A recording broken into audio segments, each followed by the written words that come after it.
Yes, sir. It's your boy, Mel Mystical. And today we about to do something different, man. I'm gonna actually take y'all through the perfect settings video. And I want to let y'all know a secret about the perfect settings that most people most likely don't know. And that is that they do not exist. There is no such thing as the perfect settings.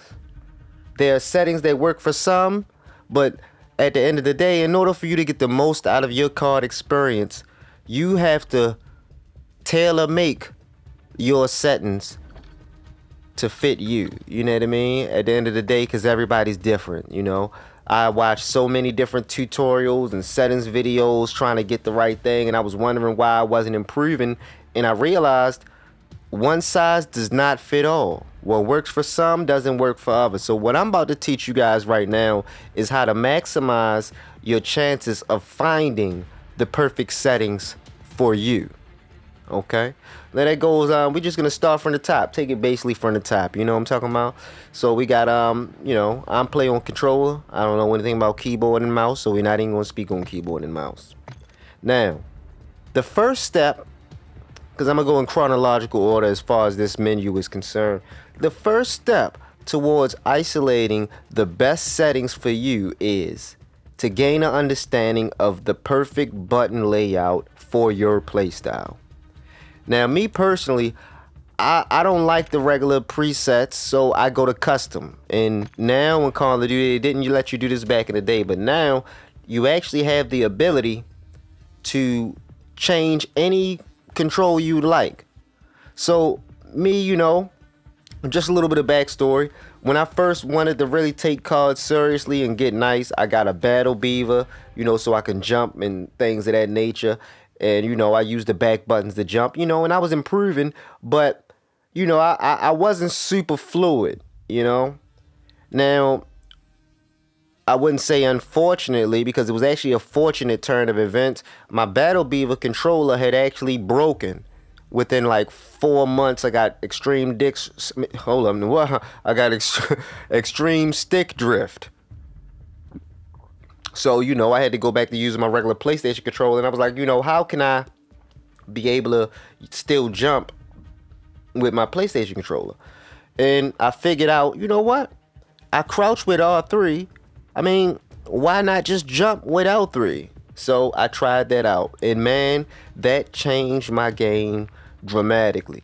I mean, because I'm actually able to do it more fluid.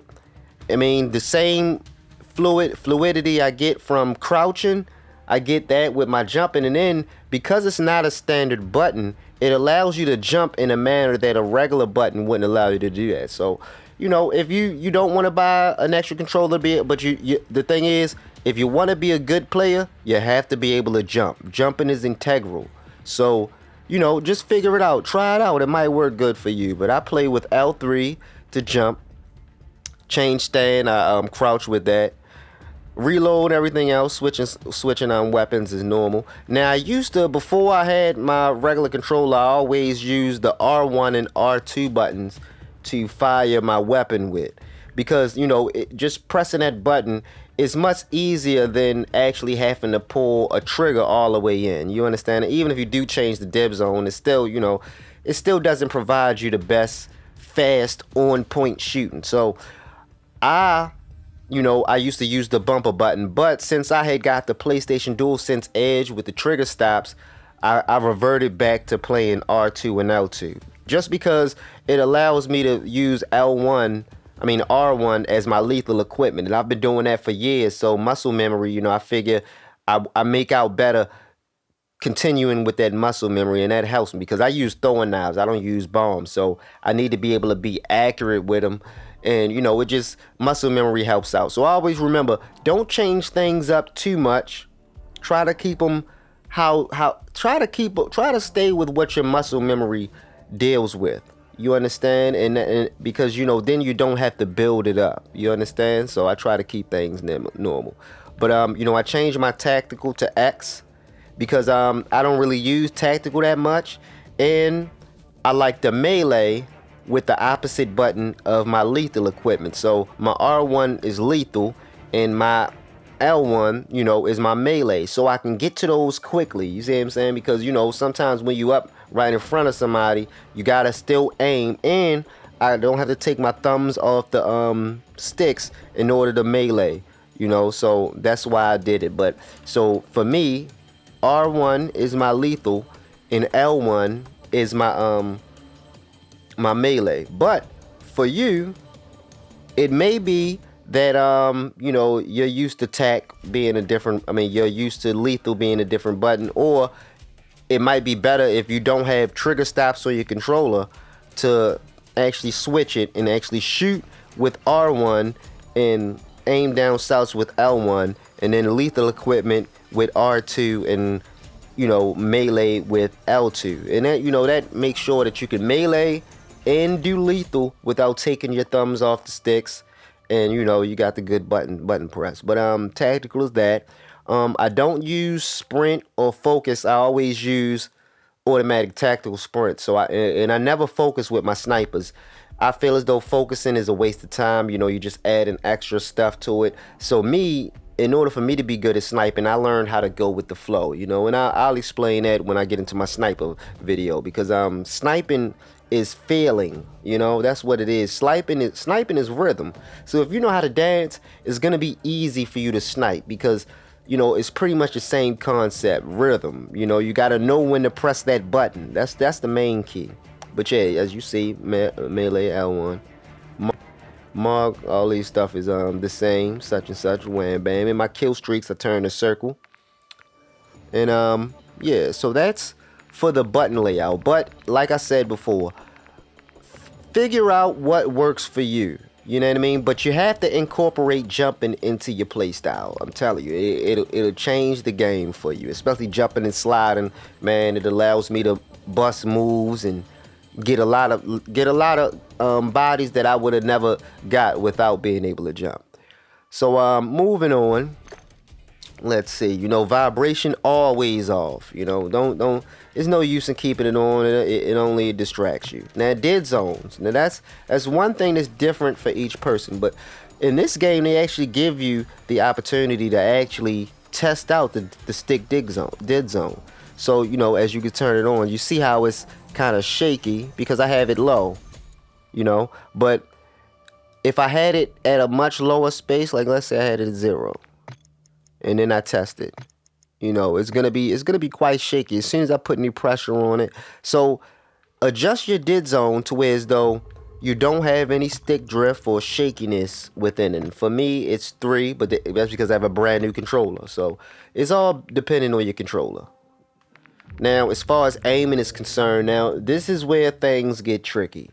People always tell you never ever play at 20/20 sensitivity because there's no way that you can possibly ever control it. Well, I apparently proved them wrong, because I play at 20/20 and I have greater accuracy than most people that I see.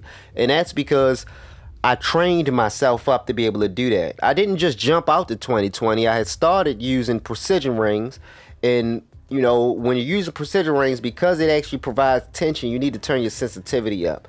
And I did that for about like a week and some change. Then, you know, I just was like, you know, let me test it out, took them off, and I noticed that I was still able to play at 20/20 even without the sticks, and I was more accurate. So, you know, it actually helps. Like, the thing is, don't listen to what people say. Try different things out and see what works for you, because it's been several people, at least 4 people that I told, you know, to switch it up to 20/20, and they did it, and they actually came back and thanked me, like, you know what, now my game is exponentially better. And that's how it happened with me. I was trash. I was below average before I made the switch. Once I made the switch, though, it was murder she wrote, you know. And pretty much for your sensitivity multiplier, you know, I'm different, so don't follow mines. But, you know, I just say test it out. You know what I mean? That's the main thing. Dynamic, I feel, works the best because pretty much it's explained as a reverse S curve. So meaning that, pardon self, I'm gonna edit that out if I can, hopefully. But meaning that it doesn't move directly to how you do it. Like if you're moving really slow, if you're moving the stick very slowly, it'll, you know, give you a little bit of response, and then if you move it faster, it gives you a greater response. So it's kind of fluid, you know, like a reverse S curve. You put it on a graph or whatever. But dynamic, just go with dynamic and play with that. It works out the best for everybody, I believe. So that's universal. But transition timing definitely instant, always. You know, you want it to happen right away. Now, me personally, I play with custom sensitivity per zoom, and I set it up to where as though my low zoom and my 2x to 3x are at low. And usually, oh, you know what? I forgot. I just changed this for Warzone. This is how I usually play, because I snipe at 4.0 ADS. Now, I know that may sound strange, but I do it because I'm so used to being able to move fast, and I've been practicing it so long that it's easier for me to be able to go at a high sensitivity. And then with a sniper rifle, since you're zoomed in, you know, people run fast. It allows me to catch people. So if you watch my gameplay, you'll see every sniper I use at 4.0, and it works perfect for me. But that might not be the case for you, so you got to test it out. But I didn't start out at 4.0.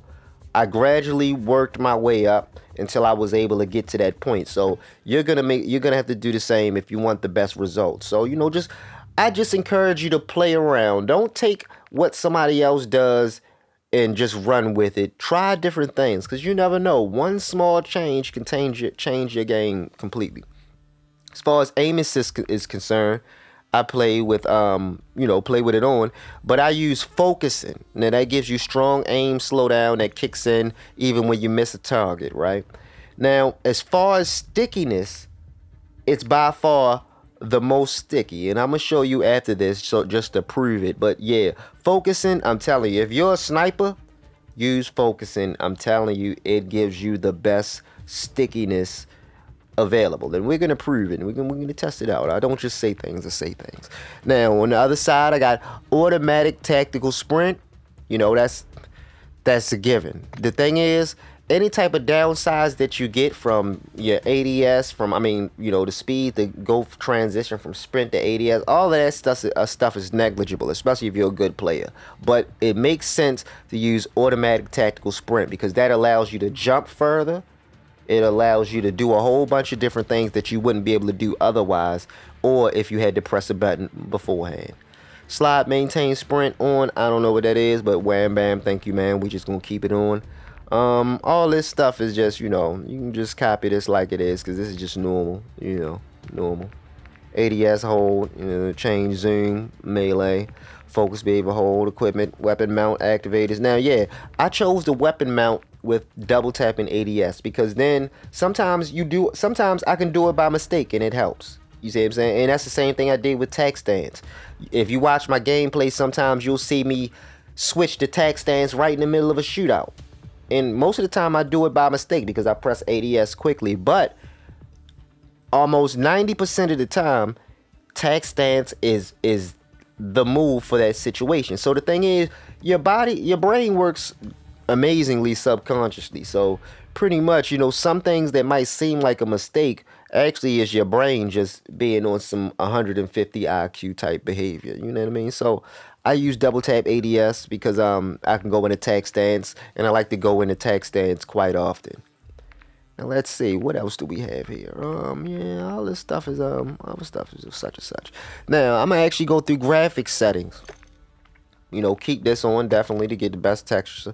Now I turn world motion blur off. You don't need none of that. It makes it look bogus. Weapon motion blur, turn it off. It's bogus. Film grain, bogus. Depth of field, bogus. The only thing I turn on is fidelity, FX, CAS. I turn that all the way up to 100. Wham, bam. I keep going down.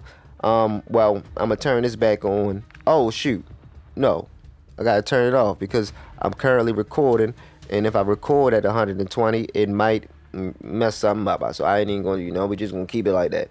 So boom, field of view 120, affected default. But yes, do 120. It doesn't make sense to do 115 or 100 or any of that. You want to see as much of the screen as possible, so do 120. Just do it.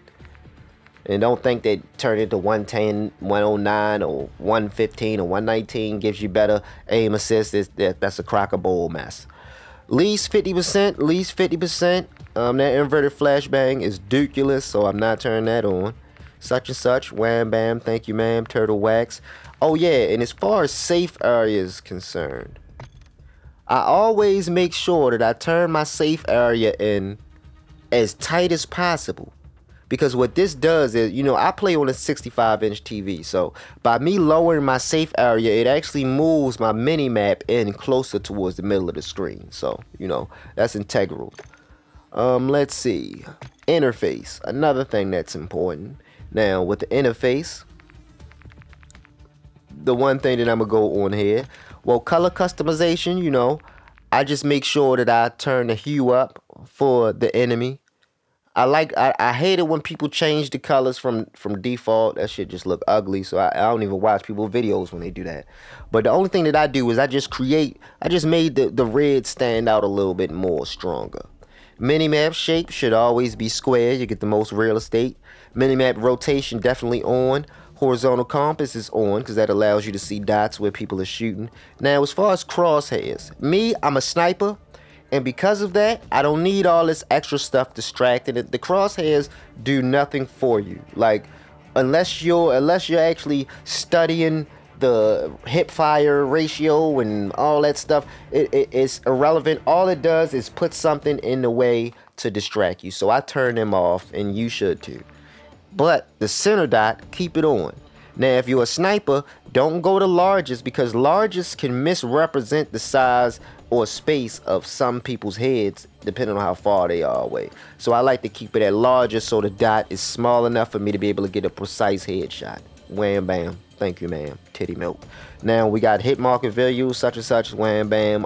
Yes. Do you have a cabbage? Yes, you don't know where I'm at. I told you, come to the store. Now, yeah, and I play with crossplay on, turning it off is, you know what I mean? People say they running the cheaters. I play more hours than most, and I never run into cheaters. And if there is cheaters, I'm knocking their head off anyway, so it's irrelevant. They wasted their money. But okay. So now that we have the settings out of there, I'm gonna actually go through a demonstration just to show you the difference. Just to show you the difference with the different such and suches. Okay, so we're gonna get right here. Let them set up. Now look, we got on focusing. I'm moving at a steady pace. You see how sticky it gets? And it starts, the stickiness starts. You see? I'm just moving at a steady pace. Now, let's go somewhere else. Oh shoot, I'm all over. Okay. Let's go to Black Ops. Let's see how sticky this is. Is this some stickiness? See? The stickiness is nowhere near as severe. Stickiness is nowhere near as severe. Now, yeah, you get rotational aim assist and all that stuff. But the thing is, if you're a good player and you're shooting right, you're not going to be using aim assist that much, to be honest. I used to play on precision. And you see, it has the same amount. It has stickiness comparable to focusing. But, focusing is just that much more. Now, just to go back, just so y'all know, I'm not joshing you. Let's go. Look. Okay, you see? You see? I mean, it's focusing, yeah. And that's what allows me to be able to snipe at 2024.0, because focusing aim assist, was just super strong. Especially this, you know what I'm talking about?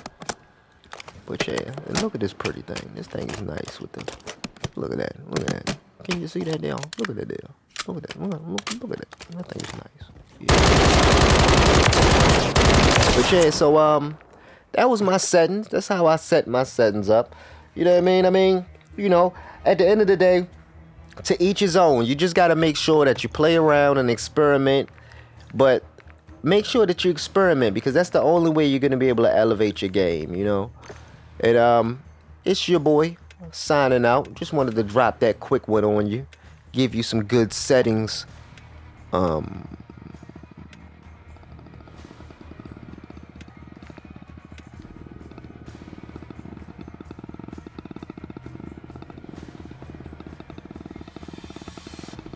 information. So you guys have a good evening, man, and peace to the grease.